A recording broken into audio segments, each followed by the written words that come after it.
tubulação.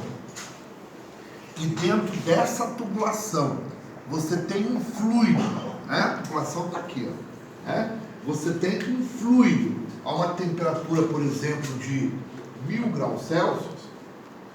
É lógico que vai haver uma transferência de calor de dentro para fora, e por causa da geometria esférica, essa transferência de calor, ela é radial, tá vendo?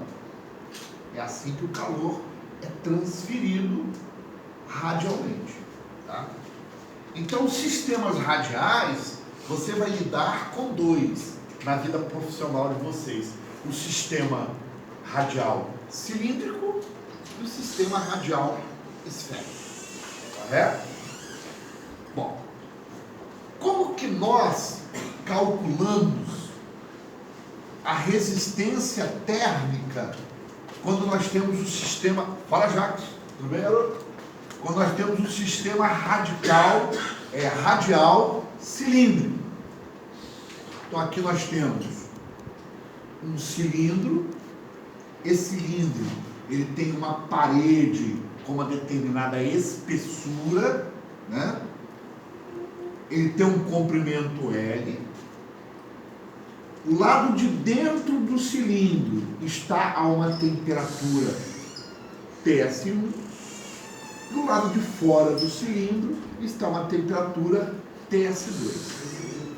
Como TS1 é maior que TS2, temperatura superficial 1, temperatura superficial 2, vai haver um fluxo de calor na direção radial de dentro para fora. Ok? Eu quero determinar essa quantidade de calor. R1 é o raio interno, R2 é o raio externo, correto?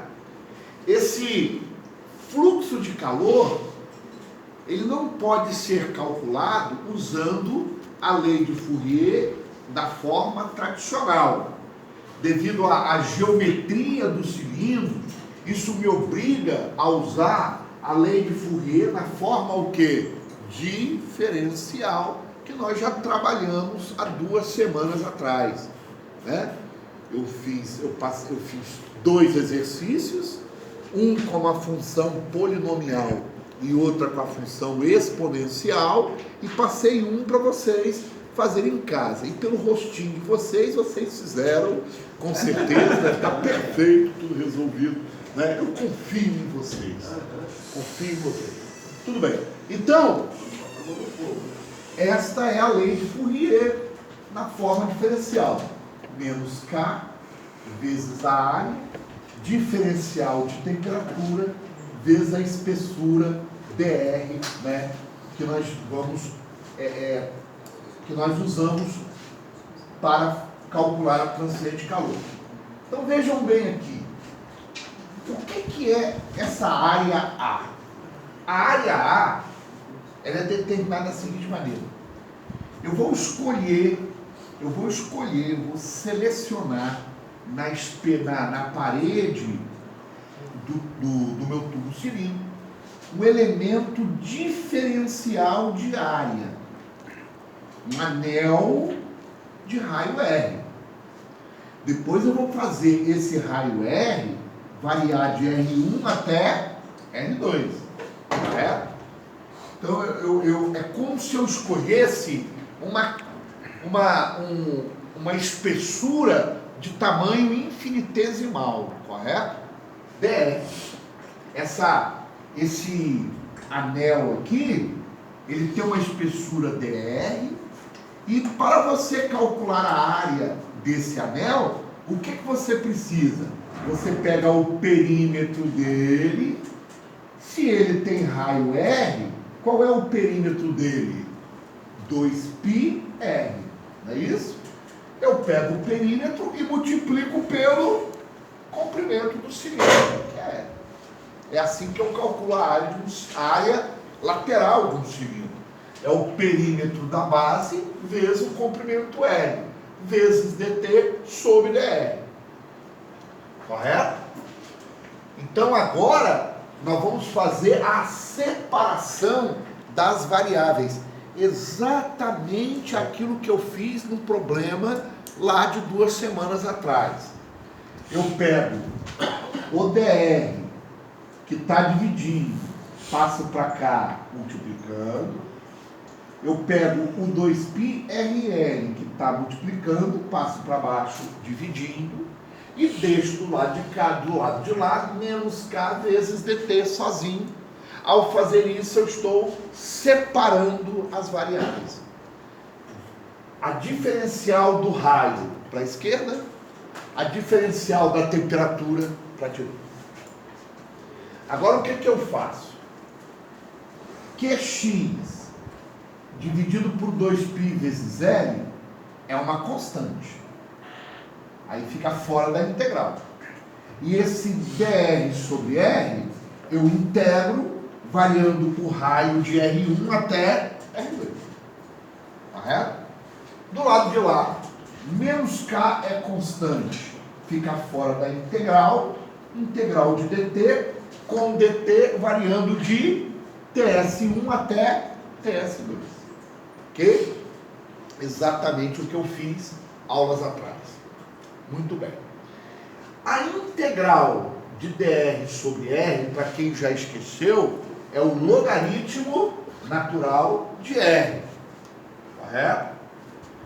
Com r variando de R1 até R2. E a integral de dt é t, variando de TS1 até TS2. Agora eu pego os limites de integração e substituo. Fica log natural de R2 menos log natural de R1. E aqui fica TS2 menos TS1. Só que diferença de logaritmos é logaritmo do quociente. Não é isso? Então, log natural de R2 menos log natural de R1 é log natural de R2 sobre R1. É uma propriedade dos logaritmos. Logaritmo do produto vira soma, logaritmo do quociente vira diferença. Né? Do lado de lá, eu peguei esse sinal de menos pela propriedade distributiva e multipliquei o sinal de menos, primeiro por TS2, depois por TS1. Por isso que esse cara, menos com menos, ele virou mais, menos com mais, esse aqui virou menos, aí trocou os dois, tá vendo? Cada multiplicação. Agora, o que é uma resistência térmica? Resistência térmica é variação de temperatura dividido pela taxa de transferência. Essa é a definição de resistência térmica. Por isso que eu peguei a diferença de temperatura, passei para cá dividindo, correto? Esse cara que está dividindo passa para cá multiplicando o K, e esse que está multiplicando passa para baixo dividindo. Então, eu separei dessa maneira porque eu quero calcular a resistência térmica. Só que resistência térmica, a variação de temperatura é no numerador e a taxa no denominador. Então eu tenho que fazer o quê? Inverter a fração. Só que se eu inverter uma, tem que também inverter a outra, porque senão altera a igualdade. Então eu inverti a primeira e inverti a segunda. Esse cara aqui chama-se resistência térmica de condução para um sistema radial cilíndrico. Logaritmo natural de R2 sobre R1 dividido por 2πL, que é o comprimento do cilindro, vezes o K. Esse K é o nosso coeficiente de condutividade. Né? Eu queria tranquilizar o coração de vocês. Eu não gosto de vê-los preocupados. Né? Não gosto.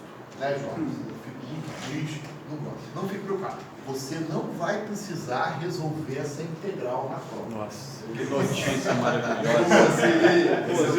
Você já só precisa da fórmula. Entendeu? Você, antes que vocês comecem a querer se jogar pela tem. deixa comigo. Vai dar Acabou. Vai estar tudo no 4. Tem algum lugarzinho lá no avaliar que a gente pode